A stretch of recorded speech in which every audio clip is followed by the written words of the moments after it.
So today I thought I'd do a little step-by-step sort of walkthrough or tutorial of what you can do to get your art onto products that you can sell for free. Now I say for free because on these types of websites, generally you put your product onto the website, you upload it, you design it onto the products, you make it fit however you want, and you don't pay anything for that. You just, once the product is purchased by a customer, receive a percentage of what the customer pays for it. And I'm going to get into detail about how you choose the percentages in a little bit. But for now, let me show you what I mean by put your art on products. What kind of products? So here's my Redbubble shop right here. So this is just my banner. These are examples of a few things that you can get, but a couple of them are commissions. So these aren't necessarily the things on my products, but here are some examples of some of the art that I have uploaded onto this shop. So let's look through a few more of these just quickly, and then I'll go into more detail in just a moment about which products we can get and what the mock-ups look like. So I'm actually going to go to my Arttober 2021 collection because these have some good examples of what I'm going to show you today in terms of editing your art in order to put them onto products. So you'll notice that most of these stand alone, and some of them even have different colored backgrounds. This one's a little different.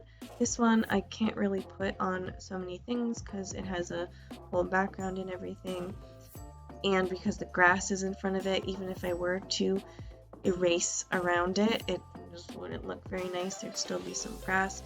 So maybe if you want to make certain products, consider that when you're making the art. Many things I just paint because I want to, and then I think, oh, I'd like to have that as a sticker or as a hat or a shirt or something, and then I go and do that after without having really planned it. But it is a good idea to plan certain things if you're looking to create certain things. So because the little Procreate tutorial I'm going to show you about editing the art is going to be with this little brown bat here. Let's click on that so I can show you what some of the mock-ups look like. You can also see the price here. I'm going to talk just a little bit more later about what determines the price. That has to do with what percentage you want to get when it sells. But let's look at these mock-ups here. So even if you don't plan on selling anything, and even if you don't sell anything on the website, this is still a really good tool to get some free mock-ups of what your art might look like in, for example, sticker form. And there's even different types here. Like, for example, we have the matte first, and then if we do transparent, it shows us the transparent sticker. And there's even a couple different photo options for most things, like a more zoomed out one. And then there's different sizes as well. So we have medium. It's going to look like this. And again, it's a good idea to look at these and see what the scale might be before you buy it and before you try selling it. You can also download these images too, and I'll show you that in a bit. And then this is the large one. You'll notice it shows the price, and then you can get a good idea of what it looks like. So if we go down, these reviews are not just for your product, they're for basically all the stickers. So apparently Redbubble has some pretty good stickers for the most part, and then there's some more details over here. And again, these are not necessarily just for your product, this information. So actually, I'm going to go back here, and we're going to take a look at my Raven, because I put this guy on quite a few more things than the bat. So the image here they chose, or the product they chose, was the mouse pad to show. I don't have a default product selected for this, so this was randomly generated. And then we have some other cool mock-ups. I like these ones, again, because it can really show you the scale and help you visualize what it's going to look like. But if you look down here, you can also see also available on. There are other ways to see what different products, all the different products something is on, some design is on, but we'll get to that in a bit.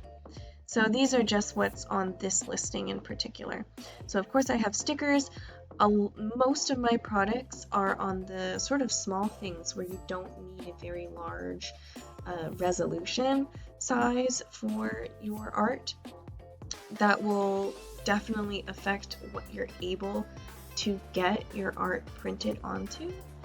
And that's another thing to keep in mind, maybe even when you're creating your art, when you're scanning your art, if you want really big things, then you're gonna have to have a really big picture.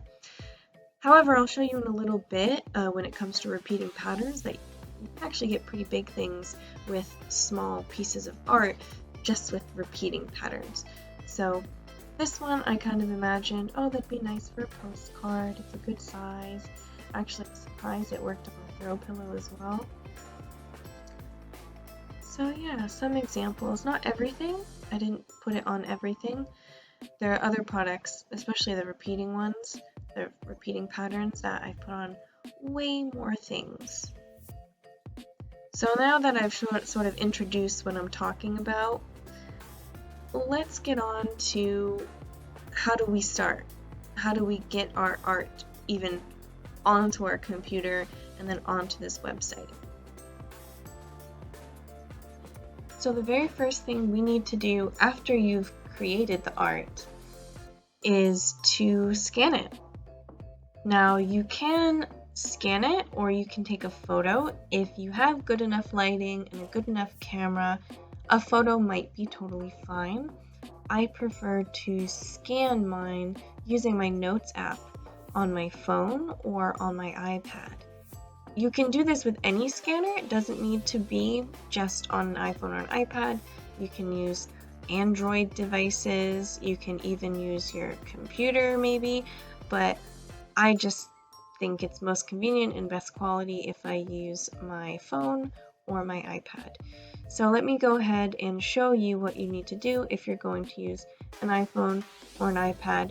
If not, if you're going to use like a standalone scanner, that's fine. Again, all you have to do is get that scan onto your computer and you can totally skip this whole first step. So this note has some scans that I already did. I'm just gonna open up a new one. And what we're gonna do is go to the top right and click Scan. So I like to put mine on the floor in front of a window. It's the best lighting. If there's any big shadows, it's really difficult to fix, but a few shadows are fine. The scanner will usually take care of those. I set mine on manual and then I drag the edges as close as I can to the art and try to make it as straight as I can, but if it's not perfectly straight, that's fine. The app will actually kind of fix that for you as long as it's not totally wonky. So next we just have to make sure we like the scan that we got, so go ahead and click on that. If it's good, just make sure you hit the save button and then you have it in your notes. You can click on the title, change the title to whatever you want. For this I meant to put bat exclamation point and I messed it up, but that's fine. I know what it is. What we need to do next is import that scan into any photo editing software of your choice. Here I'm using Procreate because I already had the scan on my iPad, so it was right there, but I've used plenty of other programs. I've used Photoshop, I've used Fire Alpaca, Krita. Basically any basic photo editing program is going to have what you need. All you need to do is erase the background. And to make this easier for yourself, you can definitely use the automatic selection tool, whatever your particular program calls it, but it's probably not going to be very accurate 100% of the time. So you might want to feather out the selection a bit, which means you want to make it smaller, or technically make it go larger around the actual art and then go in manually with an eraser. From my experience, very few programs can actually get that close, and you're definitely going to have to do touch-ups anyway. So here in Procreate, I just erased everything by hand. I went in with a big brush first, then I went in with a small brush, and then I went in with a medium brush to get rid of everything else. If you have even 1 pixel, Redbubble, not sure about other sites, but Redbubble is going to pick it up for things like stickers. It's going to see it and it's going to become part of the sticker. So you really don't want any extra pixels. One thing that you can do to make sure you don't miss any pixels is to create a background color on your bottommost layer, or in Procreate they actually let you choose the background color right there in your layer tab. But any program will let you change the background color or add a new layer underneath your art, and just make it a color that is easy to see behind your artwork. So for example, if you have a really white piece of art, maybe a black background is good. If you have something dark, maybe a white background is good. Because I was using cream paper and I had a brown bat, I thought I should do maybe like a greenish color, but it really depends on your preference and your choice, as long as there's enough contrast for you to be able to see if you've missed any pixels. All you need to do next is export it or save it as a transparent PNG file, and you're Gucci. Now that you have this PNG file, you can do just about anything that you want with it. You can do what I do and use what's called a print-on-demand service, such as Redbubble, and that's generally completely free to do. Another option is to contact a manufacturer and order a certain number of physical products to be sent to you. If this is what you choose to do, then that does mean that you need to pay up front for the products, then make your own storefront to sell them on. Many people use sites like Etsy to do this, or you can make your own site. A third option is to create the products yourself, but these would only be products that you have the time and supplies to make, such as printer, ink, and paper for prints, or sticker paper and a cutting machine for stickers. There's no right or wrong way to go about things, as long as you're able to make a profit that you're happy with. Print-on-demand services are nice because you don't have to pay anything to sell your products, and you don't need to ship things out yourself. However, the caveat is generally that you really don't make a lot of money off of each product, as the print-on-demand company will always take a decent chunk of what the customer pays for the product. Even with that said, these types of shops are a good way to establish a passive income if you can get customers buying your things.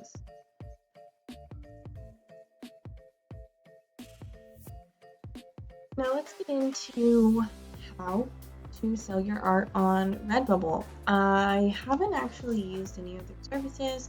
I'm most familiar with Redbubble, and so that's what I'm going to show you today. There are other services. You can do your own research, you can take a look at them, and they're probably not exactly the same, but pretty similar. So once you make a Redbubble account, which I probably don't have to walk you through, you get this kind of thing. So once you set up your shop with your name and icon, whatever you want, you can put stuff onto your shop by clicking Add New Work. Now you have 2 options when you do this. One is to upload a new work, the other is to copy an existing work. So the purpose of the second one is like if you have variations of something with only minor differences, or if you have something old that you took off for a while, now you want to make a new one. I don't know, I don't really use this. I just click this one. So then, you'll see some things from my Sharpie challenge. It'll open up for you to select a file. So let me go ahead and do that. It's here, right? Yep, we have that.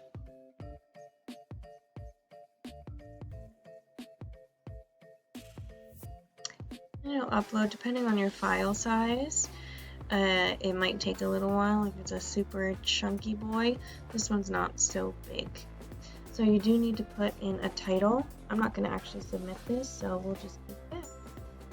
And then tags, you want to try to put in as many relevant tags as you possibly can, because that will make it more likely for someone to find your product.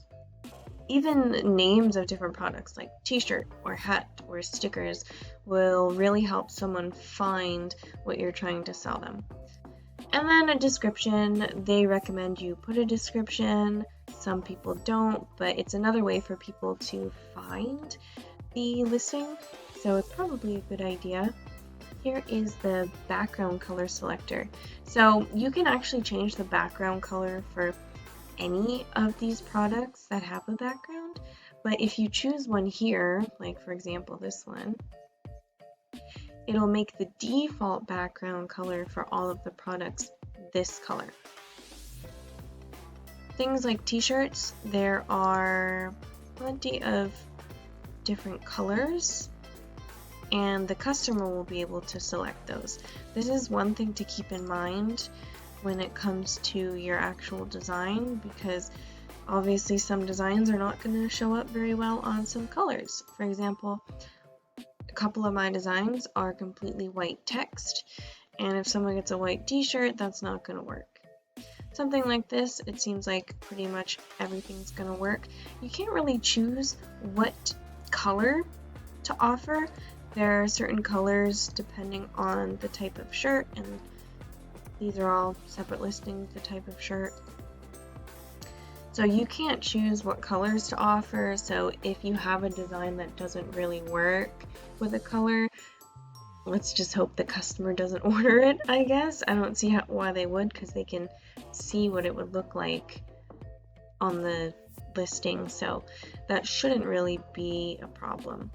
But yeah, so we have t-shirts, we have large print clothing, we have caps, and this is a good example of when we need to fix the size of our image. So for this, I would do something like that. You can center it as well, and if you want a certain image for a certain type of product, you can replace it using this button with a different image. And they do give you recommendations, or sort of like what you need to have at least for each individual product. For example, this is 2040 pixels by 1140 pixels. We'll just keep going. So you'll see there's so many different options at the moment, and you'll also see how that default background color I chose is going to mean the background for every product that has a background. These shirts, like I said, don't, the hats don't, but these type of tops, they do, because it's all completely printed on. Here's the stickers and the phone cases. Here's another example of how you might need to change it. But here's also what we can do. You can do a pattern. Now be careful about your borders. And I do think it's also important to recognize how it looks on the mock-up. I'm not 100% certain the mock-ups aren't really what it's gonna look like. You really should follow the guides here. Here it doesn't have like a border per se, but a couple other ones do. Like this one. So you don't, I mean this one can't, but you don't really want to go outside of that. For example, if I do this, you don't really get much of the bat. So maybe I'd make it much smaller. I try to fit as much as I can and make it like the most even looking. Maybe like this, and try to make sure these aren't really, you don't get little bits in it, like the little tip of the nose. You want to cut that off. So that's what I try to do, and of course you can choose different patterns as well. It's significantly easier to do something like this and not get any like partial images, especially if you make it a little bigger. Like this. And that way you kind of just have everything. We got mouse pads, like I showed you, desk mats. Those are pretty cool, and I think they look pretty cool with repeating patterns. Then you have your prints, cards, and posters. These are all in one section together, but keep in mind if your image is not big enough for posters, especially the larger size of posters or types of prints, it's going to tell you that it's not big enough. Once you submit it, there'll be sort of a message at the top of the page saying what the image was too small for. But the things that it does fit on, like for example, cards are generally pretty small, then that should be usually fine. It'll show up on those, but it just won't list any posters or larger prints. And then these, I quite like the shower curtains, but again, this is all the same. These, if you have an image that's going to fit a shower curtain, it'll probably fit the duvets and comforters. But this is another example of if your image is too small, you can still make these big products with a repeating pattern. I usually go for offset, but sometimes regular is nice. And then you have mugs. Now for this one, it's, I think, kind of strange because when it shows it on the listing, they show this side.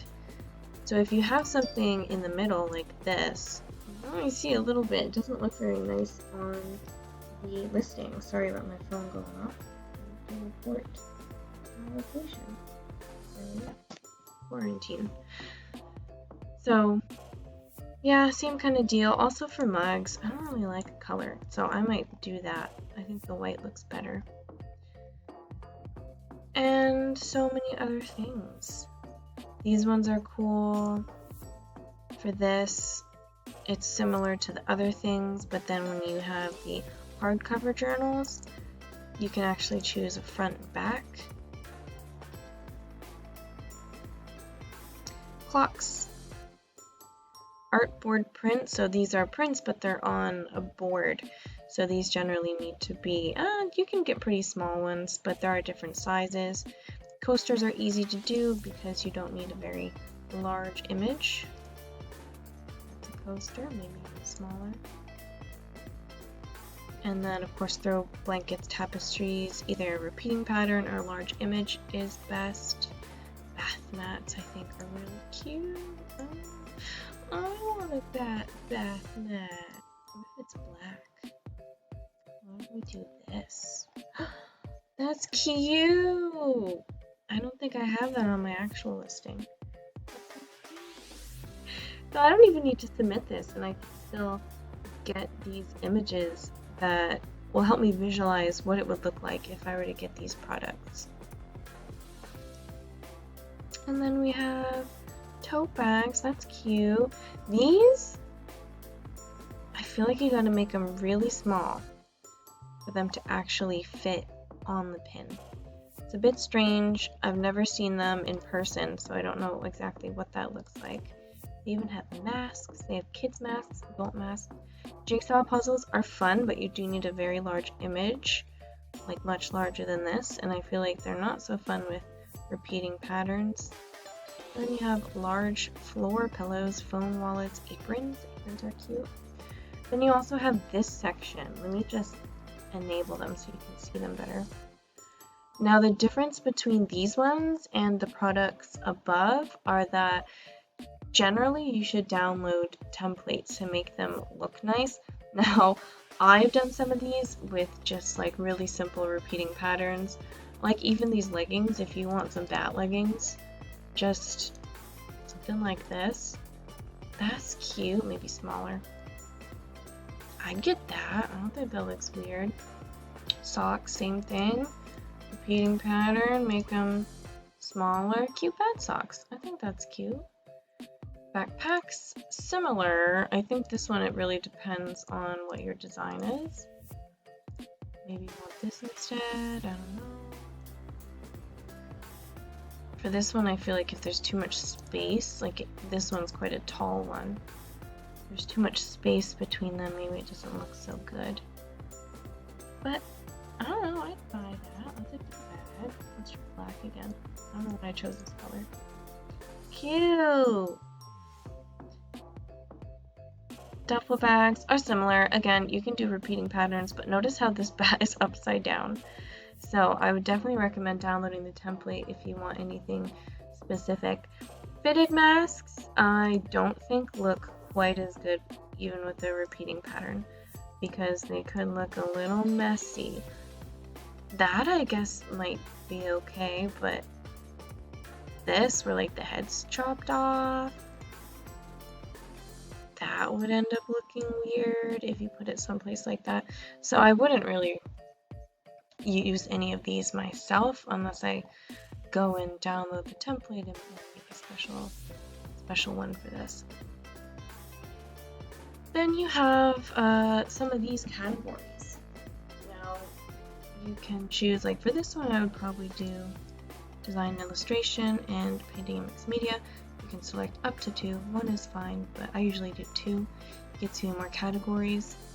Then these are my collections, which you can make your own collections. This isn't going to be an in-depth Redbubble tutorial. I guess it kind of is already, but I'm not going to talk about how to set up collections, how to set up your shop, but this would be the point in which you choose which collection you want it in. And then, is this mature content? No. And then I have the right. So make sure that what you're putting on here is your art. It's not copyright, it's not copied. Even fan art is pretty strictly regulated on here, and I've had a couple of my things go under review, which is not a big deal. They just have someone physically review it before they let the listing go public.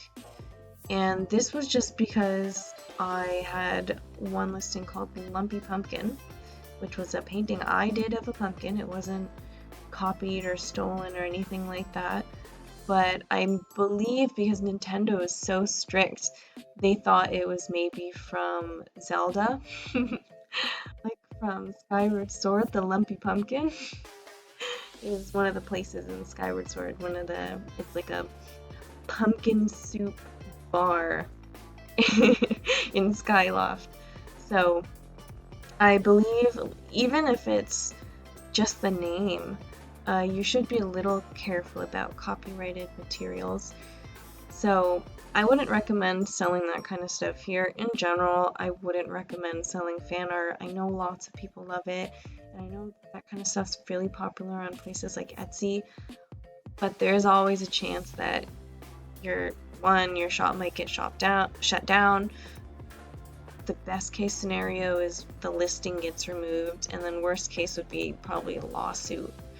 So I wouldn't really put fan art here if it's like Nintendo or Disney, but Redbubble does have a special program where if it's certain, they have a list somewhere. It's not a very extensive list, it's a very short list, but there are some things like I think Steven Universe or something, some shows that you do have permission. Anyone can post fan art of that because the companies have a special relationship with Redbubble, so they do allow that. So it makes sense. Redbubble used to have a whole bunch of copyrighted stuff, or like people copying other things, stealing artists' work and putting it up, and it looks like they're really strict about it now, which is good. There used to be a lot of art theft on the site, and I'm glad it's not really that much of a thing anymore. So yeah, once you're done and you decide all the products you want, that's when you click Save Work. I'm not going to do that because I already have this on my shop. So I'm going to do just one more thing. Let me show you one more thing here. Let's do the t-shirt. So you have 2 tabs here. The first one is for your design. Now the next one is the markup. So the markup is basically the percentage that you can expect to get. So if you change the markup, for example, maybe I want 50%. 50%. That means the price goes up. So what the customer pays is going to be more. So if you increase the amount that you get, it's gonna be more expensive on your shop, which might be worth it to you and it might be worth it to your customers. Otherwise, the default is 20%.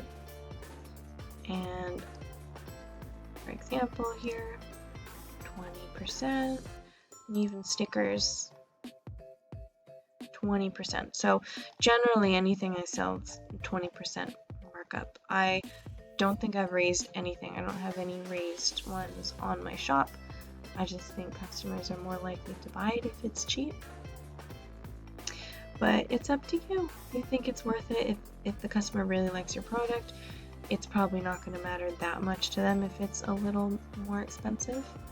But it really is up to you.